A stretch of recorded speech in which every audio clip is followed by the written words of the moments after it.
Dahil dito'y nararapat na ang babae ay magkaroon sa kanyang ulo ng tanda ng kapamahalaan dahil sa mga anghel. Kita mo? Kaya pala dapat na ang babae magkaroon sa ulo ng lambong o ng tanda ng kapamahalaan dahil sa mga anghel. Naiisip mo ba kung bakit sinabi yun na dahil sa mga anghel, kapatid na Mel? Ano po yung tinutukoy niya po dito? Kasi ang mga anghel pwedeng pakialaman ang tao, maging ang babae. Aba, teka po. Pwede pong pakialaman ng mga anghel ang mga tao, pati po babae, kapatid na Eli? Oo. Anong klase pong pakikialam ang pwedeng gawin po ng mga anghel, lalo na po sa babae, kapatid na Eli? Mapansin mo sana sa talata, hindi sinasabi dyan na yay anghel ng Diyos. Oo nga po. Hindi naman po sinabi ni San Pablo na anghel po ng Diyos ito. Oh, meron kasing mga anghel hindi sa Diyos. Anghel ng demonyo, merong ganon.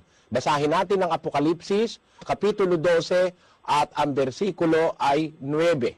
Sa 9 po ang sabi, at inihagis ang malaking dragon, ang matandang ahas, ang tinatawag na Diablo at Satanas, ang dumadaya sa buong sanglibutan. Siya'y inihagis sa lupa at ang kaniyang mga anghel ay inihagis na kasama niya. Kaya meron palang mga anghel ng demonyo, kapatid na Mel, ano? Masasamang anghel yan.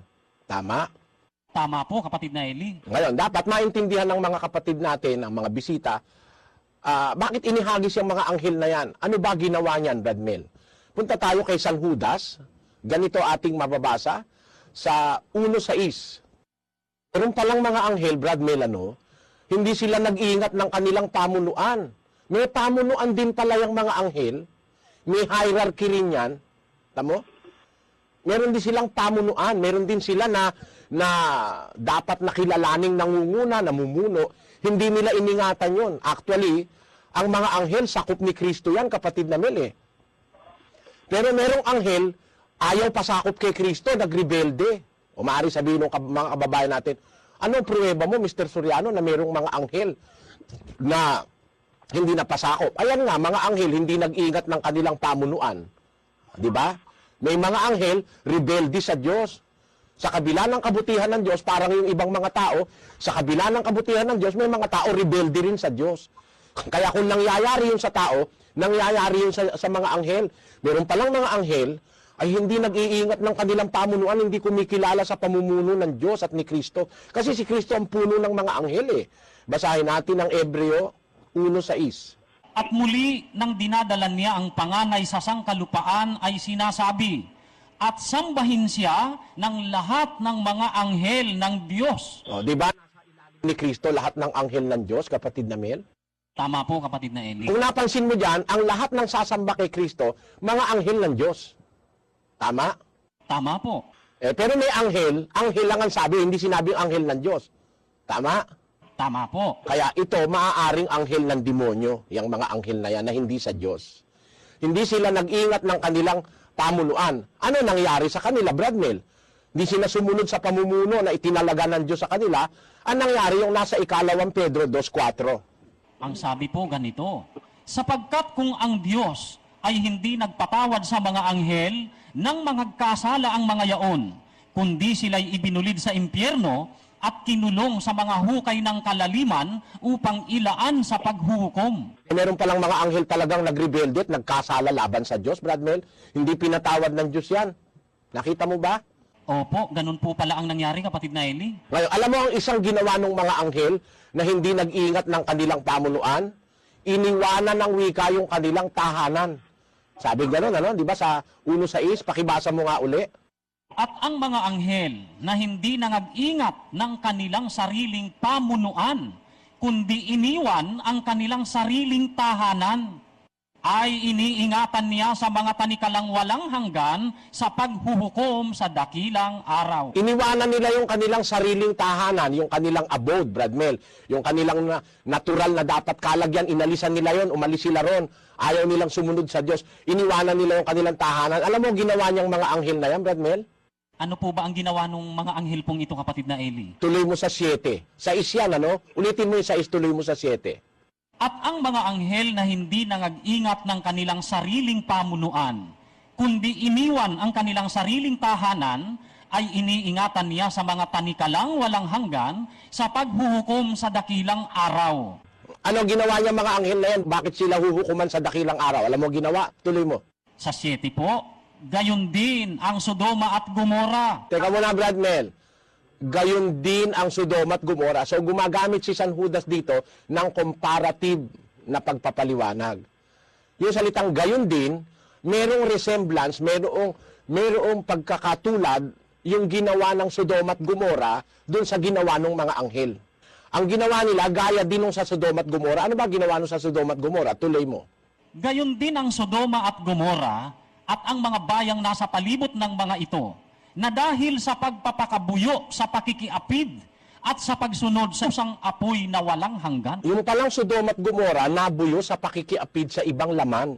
Nagkaroon ng sexual perversion sa Sodoma at Gomora. Nagkaroon sa Sodoma at Gomora ng pagkakabuyo sa ibang laman. Alam mo ibig sabihin nun ano? Yung mga lalaki sa Sodoma at Gomora ay sa sobrang kahalayan, sa sobrang kalibugan, pagkatapos nilang sumiping sa babae, pati sa lalaki gusto na rin nila.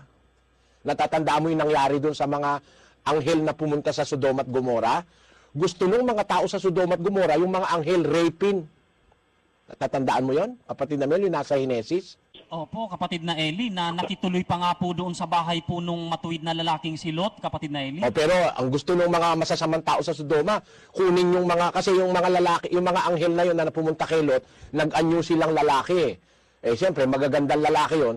Ang gusto ng mga taga-Sodoma, kuhanin yung mga anghel at kanilang sisipingan. Di ba? Mabuti basahin na natin kahit humahaba ng kaunti para kumpleto, kapatid na Mel. 19:1. Ang sabi po, at nagsidating ang dalawang anghel sa Sodoma nang nagtatakip silim. At si Lot ay nakaupo sa pinto ang bayan ng Sodoma. At sila'y nakita ni Lot at nagtindig upang salubungin sila.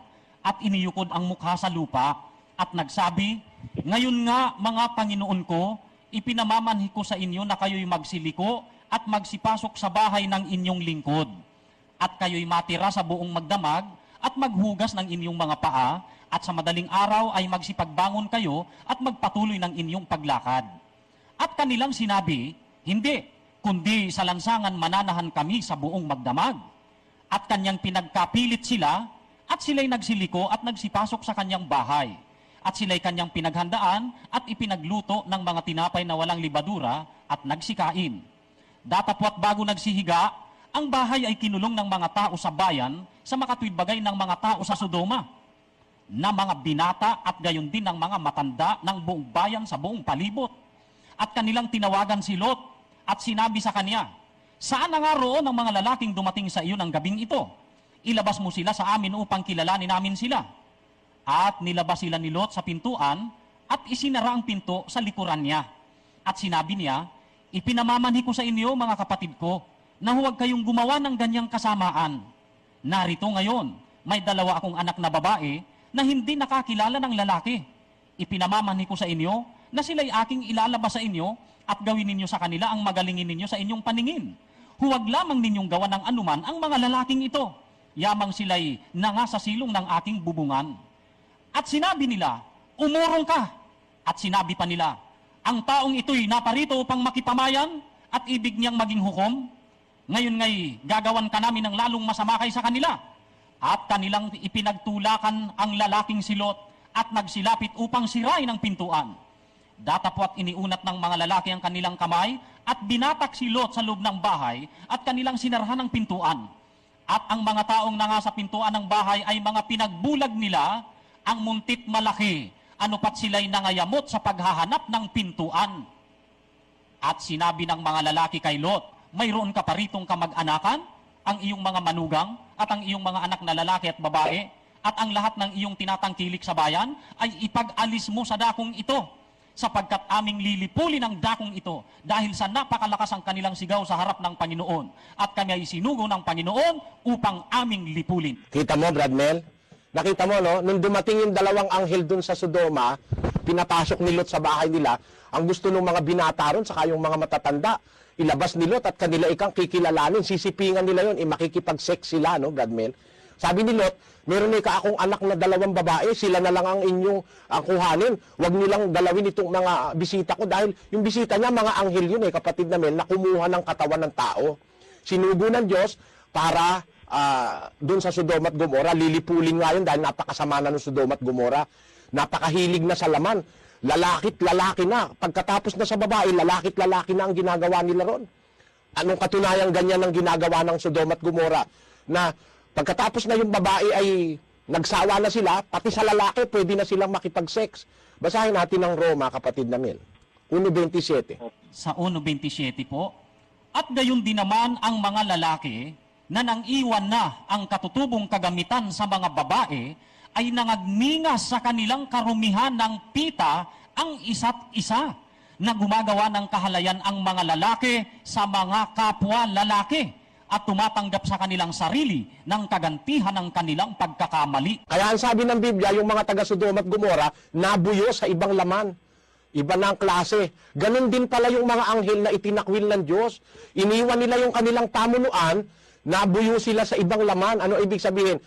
May mga anghel pala nagkaroon ng interes sa mga tao, Brad Mel. Gustong magkaroon ng intercourse ang mga anghel sa tao.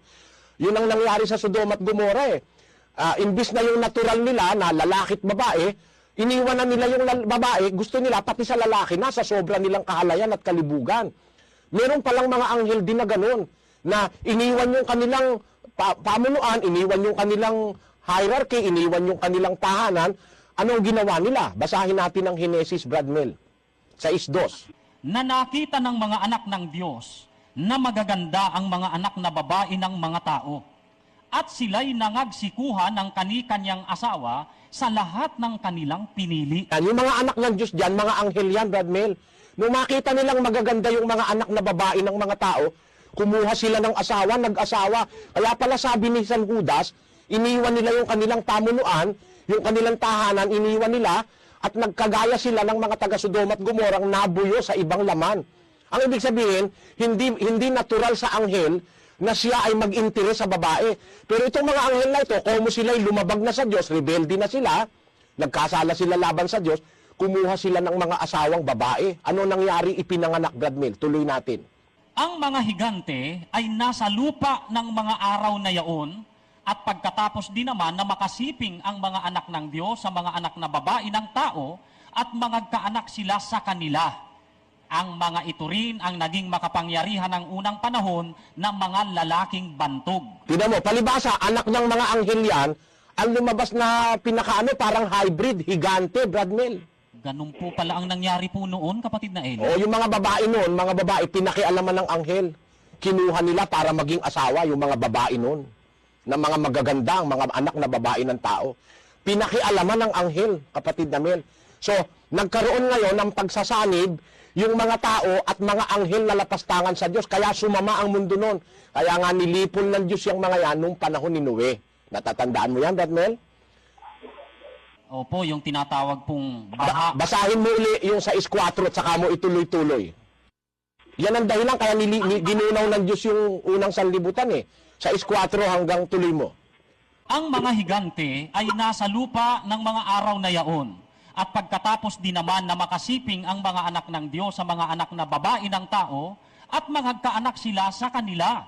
Ang mga ito rin ang naging makapangyarihan ng unang panahon ng mga lalaking bantog. At nakita ng Panginoon na mabigat ang kasamaan ng tao sa lupa, at ang buong haka ng mga pag-iisip ng kanyang puso ay pawang masama lamang na parati. At nagsisi ang Panginoon, at nagdamdam ang Panginoon na kanyang nilalang ang tao sa lupa, at nalumbay sa kanyang puso. At sinabi ng Panginoon, lilipulin ko ang tao na aking nilalang sa ibabaw ng lupa, ang tao at gayon din ang hayop, at ang mga umuusad at ang mga ibon sa himpapawid, sapagkat pinagsisisihan ko na aking nilalang sila. Datapwat si Noe ay nakasumpong ng biyaya sa mga mata ng Panginoon. Tuloy. Ito ang mga lahi ni Noe. Si Noe ay lalaking matuwid at sakdal noong kapanahunan niya. Si Noe ay lumalakad na kasama ng Diyos. Ayan, nakita mo, Brad Mel?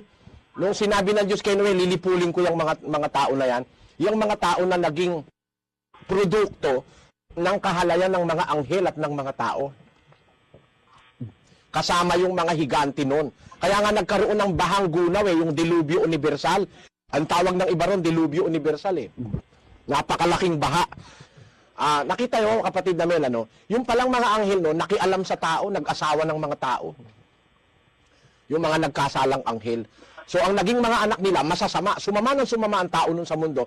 Kaya pinabahan ng Diyos sa panahon ni Noe. Ngayon, balik ka sa unang Korinto 11. 11 Gs. Dahil dito'y nararapat na ang babae ay magkaroon sa kanyang ulo ng tanda ng kapamahalaan dahil sa mga anghel. Kita mo? Para wag kang mapakialaman ng anghel kagaya nung araw, dapat may tanda ka. Ikaw na babae, may tanda ka sa ulo mo na ikaw ay pinangunguluhan ng lalaki, na pinangunguluhan ni Kristo, na pinangunguluhan ng Diyos. Alam mo kasi, hindi ka dapat pasakop sa anghel, kapatid na Mel. Hindi tayo sakop ng anghel. Pagka ikaw ay walang tanda ng kapamahalaan sa ulo mo, na ang ibig sabihin ng namamahala sa iyo ay isang lalaki na ang pangulo niya ay si Kristo at ng pangulo niya ay ang Diyos, pwede kang pakialaman ng anghel. Kapatid na Mel, baka sumama ka at sumama pati anak mo pag nakialam ang anghel sa iyo. Sabagay, hindi naman natututunan yan sa iba-ibang iglesia. Pero nasa Biblia yan, kapatid na Mel, na ang anghel ay dapat may proteksyon ang babae sa anghel. Kasi may mga anghel na masasama. Maaari ang mga anghel na yan makialam sa iyong pagkatao. Pasamain ka. Kagaya nung ginawa ng mga anghel nung araw sa panahon ni Noe, na pinakialaman nila yung mga anak na babae ng tao. Nagkaanak tuloy ng masasamang mga tao, yung mga higanti pa ang pinanganak. Kaya pagdating sa Kristiyano, haba ng kwento natin, Brad Mel? Pero po, napakahalaga po nito, kapatid na Eli. Mahalagang bagay itong matutunan po naming lahat. Kasi kailangan yan Hindi ko maiwasan na sabihin yan, kahit na humahaba, para maintindihan nyo yung close dun sa 11 Gs ng unang Korinto, dahil sa mga anghel, nararapat na ang babae magkaroon sa kanyang ulo ng tanda ng kapamahalaan. Ang babaeng Kristiyana, meron siyang lambong. Yun ang palatandaan na hindi siya pwedeng galawin o pakialaman ng anghel, Brad Mel. Opo, ang laking bagay po nito, kapatid na Eli, na talagang dapat matutunan po namin ito, lalo na po ang mga kababaihan. Baka mamaya po kasi, kapatid na Eli, hanggang ngayon may mga babaeng pinakikialaman po ng mga... Ay, oo. Alam mo kung bakit? Kasi mga anghel, espiritu yan, nakakagawa yan ng masama na hindi mo namamalayan. Kaya may mga babae ngayon nanganganak ng mga kung ano-anong masasamang mga uri ng tao, kapatid namin, hindi mo na maipaliwanag. Mga taong pati tatay niya, nanay niya, pinapatay niya. Parang yung anak ni Janice, natatandaan mo ba yun? Opo. Diba? Ang tawag nila tiyanak. Sabi nga nung kawikaan nung matatanda nung araw, nung bata-bata pa ako, sabi nung mga matatanda, meron silang tawag sa tiyanak Inilalarawan na yung tiyanak masama. Bagaman wala naman tiyanak sa Biblia, kapatid namin. Pero sa isang tao, pwedeng pumunta ang masasamang espiritu ng mga anghel. Pwede kang pasamain ng mga anghel, kung hindi anghel ng Diyos. Kaya alam mo, ang Kristiyano, hindi tayo ipinasakop sa anghel, kapatid namin. Pinasakop tayo kay Kristo. Hindi sa mga anghel, ang Kristiyano. At ang Kristiyano, pag naging dapat ka sa Diyos, ikaw pa ang hahatol sa mga anghel. Pakinggan nyo sa unang Korinto 6, versikulo 3. Hindi ba ninyo nalalaman na ating hahatulan ang mga anghel? Gaano pa kaya ang mga bagay na nauukol sa buhay na ito? Nakita mo? Ang iglesia o ang mga banal o ang mga magiging dapat sa Diyos, sila ang hahatol sa mga anghel pagdating ng paghuhukom. So hindi tayo nakasakop sa anghel. Sa Iglesia Katolika, sinasamba ang anghel, Brad Mel. Bawal ng Biblia yan na sambahin mo ang anghel. Basahin natin ang Apokalipsis 22:8. Mga kababayang Katoliko, mag-isip po kayo. Pakinggan nyo ang Apokalipsis 22:8. At akong si Juan, ako ang nakarinig at nakakita ng mga bagay na ito. At nang aking marinig at makita, ay nagpatira pa ako upang sumamba sa harapan ng anghel na nagpakita sa akin ng mga bagay na ito. At sinasabi niya sa akin, ingatan mong huwag gawin yan. Ako'y kapwa mo alipin at ng iyong mga kapatid na mga propeta at ng mga tumutupad ng mga salita ng aklat na ito. Sumamba ka sa Diyos. Tamo, nung makita ni Juan yung ipinakita sa kanya nung anghel, na mangyayari sa hinaharap, nagulat si Juan at namangha siya. Ginawa niya, sumamba siya dun sa paanan ng anghel na nagpakita sa kanya noon. Sabi nung anghel, Huwag mong gawin yan. Ako rin ay alipin. Huwag mong gawin yan. Sumamba ka sa Diyos. So yung anghel na talagang sa Diyos, ang itinuturo niyang sambahin ang Diyos, kapatid na Mel. Di ba? Yung mga matutuwid na anghel, yung mabubuting anghel, ayaw nilang sila'y sambahin. Eh ang Katoliko naman, samba ng samba sa mga anghel, luhod ng luhod sa anghel. Tamo, mali yan, ano, Brad Mel? Alam mo, meron pang isang santong Katoliko, si San Ambrosio. Ang sabi, dapat daw manalangin pa sa anghel. Biro mo yun? Maling-mali talaga yung aral ng Iglesia Katolika. Pakibasa mo, Brad Mel, yung sinabi ni San Ambrosio raw. Ang sabi po niya, sabi ni San Ambrosio, we should pray to the angels who are given to us as guardians. Dapat daw tayong manalangin sa mga anghel na binigay sa atin bilang anghel de la guardia, Brad Mel, ano? Eh mali ang aral na yan, wala sa Biblia yan, kakontra ng Biblia yan. Dapat manalangin tayo sa Diyos, hindi sa anghel. Kaya nga si San Juan, lumuhod lang doon sa anghel, pinagbawalan siya ng anghel ng Diyos eh. Huwag mong gawin yan, ako rin ay lingkod din, sabi ng anghel. Ako rin ay alipin, huwag kang sasamba sa akin, sumamba ka sa Diyos. Nakita mo na yung punto na yun, Brad Mel? So isang doktrina ng Kristyanismo, sasamba ka sa Diyos lang, hindi sa anghel. At ang totoo, nasa pasyon yun eh. Ang Diyos lang ang dapat mong luhuran at sambahin gabit araw. Basahin mo nga yung pasyon, kapatid na Roland. Yan po, sukat mong maalaman sa sulat na papalaman, ang poong Diyos nga lamang siyang dapat na luhuran at sambahin gabit araw. O, luluhod ka ba sa anghel, Brad Mel? Hindi po, kapatid na Eli.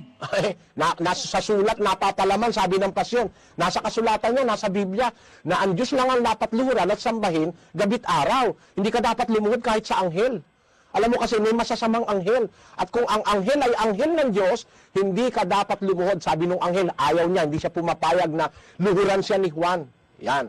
Yan ay isang aral na napakahalagang dapat matutunan ng bawat Katoliko na iniligaw ng daan-daang taon ng mga pari at ng mga papa sa Roma. Nailigaw kayo ng pagsambang mali. Tingnan natin yung sinasabi sa Kolosas na talagang mali ang pagsamba na yan sa mga anghel. 2:18. Sino man ay huwag manakawan ng gantimpala sa inyo sa pamamagitan ng kusang pagpapakababa at pagsamba sa mga anghel na nananatili sa mga bagay na kanyang nakita na nagpapalalo ng walang kabuluhan sa pamamagitan ng kanyang akalang ukol sa laman. Nakita mo? Huwag kayong manakawan ng gantimpala sa kusang pagpapakumbaba at pagsamba sa mga anghel. Pagka ang anghel ang sinamba mo, yung gantimpala mo sa Diyos, mawawala. Nanakawin ng anghel. Kaya tinan mo, epekto sa Iglesia Katolika. Habang panahon kang samba ng samba sa mga Diyos-Diyusan, lang ang dapat mong luhuran at sambahin gabit araw. Basahin mo nga yung pasyon, kapatid na Roland. Yan po, sukat mong maalaman sa sulat na papalaman, ang poong Diyos nga lamang siyang dapat na luhuran at sambahin gabit araw. O, luluhod ka ba sa anghel, Brad Mel? Hindi po, kapatid na Eli. Nasa sa sulat, napapalaman, sabi ng pasyon. Nasa kasulatan niya, nasa Biblia, na ang Diyos lang ang dapat luhuran at sambahin gabit araw. Hindi ka dapat lumuhod kahit sa anghel. Alam mo kasi may masasamang anghel. At kung ang anghel ay anghel ng Diyos, hindi ka dapat lumuhod. Sabi ng anghel, ayaw niya, hindi siya pumapayag na luhuran siya ni Juan. Yan. Yan ay isang aral na napakahalagang dapat matutunan ng bawat Katoliko na iniligaw ng daan-daang taon ng mga pari at ng mga papa sa Roma. Nailigaw kayo ng pagsambang mali. Tingnan natin yung sinasabi sa Kolosas na talagang mali ang pagsamba na yan sa mga anghel. 2:18. Sino man ay huwag manakawan ng gantimpala sa inyo sa pamamagitan ng kusang pagpapakababa at pagsamba sa mga anghel na nananatili sa mga bagay na kanyang nakita na nagpapalalo ng walang kabuluhan sa pamamagitan ng kanyang akalang ukol sa laman. Nakita mo? Huwag kayong manakawan ng gantimpala sa kusang pagpapakumbaba at pagsamba sa mga anghel. Pagka ang anghel ang sinamba mo, yung gantimpala mo sa Diyos, mawawala. Nanakawin ng anghel. Kaya tinan mo, epekto sa Iglesia Katolika. Nailigaw sila ng aral ng pari at ng papa. Tinan mo, habang panahon kang samba ng samba sa mga Diyos-Diyusan, mali ang panalangin mo, lasenggo ka, babaero, titino ka ba? Wala kasi may mga anghel ng masasamang si Satanas na nakikialam sa kanila, pati sa kanilang mga babae. Pwede silang pakialaman ng anghel ng demonyo kasi wala silang tanda ng kapamahalaan sa kanilang ulo pag sila'y nananalangin. Balik ulit tayo sa unang Korinto 11:10. Dahil dito'y nararapat na ang babae ay magkaroon sa kanyang ulo ng tanda ng kapamahalaan dahil sa mga anghel. Kaya ang babae dapat magkaroon sa ulo ng tanda ng kapamahalaan dahil sa mga anghel. Kaya dapat ang babae may nakalambong sa kanya. Yung lambong niya, yun ang palatandaan na siya'y pinamamahalaan ni Kristo at ng lalaki na pinamamahalaan ni Kristo. Hindi papakialaman siya ng anghel, kapatid na Mel. Pagka may tanda ng kapamahalaan ng babae, hindi siya pwedeng pakialaman ng anghel. Yung kanyang lambong, yun ang tanda ng kapamahalaan sa ibabaw ng kanyang ulo. Pero ang lalaki, hindi dapat na magkaroon ng lambong, Brad Mel. Basahin natin ang 11:7. Sapagkat katotohanang ang lalaki ay hindi dapat maglambong sa kanyang ulo. Palibhas ay larawan siya at kaluwalhatian ng Diyos. Tamo, yung ulo ng lalaki, hindi dapat lambungan dahil yun ang larawan at kaluwalhatian ng Diyos. Sino ba yung ulo ng lalaki, Brad Mel? Di ba sabi sa 3, si Kristo ang ulo ng lalaki? Tama po, kapatid na Eli. Kaya kung lalaki ka, ang representasyon ng iyong ulo, si Kristo, hindi mo dapat lambungan. Dahil si Kristo ang kataas-taasang authority sa iglesia. Pag mananalangin ka sa Diyos, siya ang magdi-deliver sa Diyos ng panalangin mo, siya mamamagitan. Kaya hindi mo dapat lambungan ng ulo mo, lalaki ka, kasi ang ulo mo simboliko ni Kristo. Hindi mo siya dapat lagyan ng takip, kapatid na Mel. Pero kung babae na nanalangin, dapat lagyan ng takip ang kanyang ulo. Para yun ang simboliko na siya naman ay pinamamahalaan ng lalaki na pinamamahalaan ni Kristo. Yun. Pag ang babae nakalambong pag nananalangin, ang ibig sabihin nun, yung lalaking sumasakop sa kanya, nasasakop ni Kristo at nasasakop ng Diyos. Karangalan ng babae yung meron siyang lambong. Yun ang kahulugan nun. Ngayon, puntahan natin ngayon ang 11 uli, kapatid na Mel. Dahil dito'y nararapat na ang babae ay magkaroon sa kanyang ulo ng tanda ng kapamahalaan dahil sa mga anghel. Tandaan nyo, mga kababayan, ang babae pag nananalangin dapat may lambong. Dapat may tanda ng kapamahalaan dahil sa mga anghel. Ano ba ibig sabihin ng Brad Mel? Punta nga tayo sa 11:14. Hindi baga ang katalagahan din ang nagtuturo sa inyo na kung may mahabang buhok ang lalaki ay mahalay sa kanya? Mahalay pala sa lalaki, mahaba ang buhok. Sa paningin ng Diyos, pag ang lalaki mahaba ang buhok, mahalay. Ulitin mo, Brad Mel, saka mo tuloy.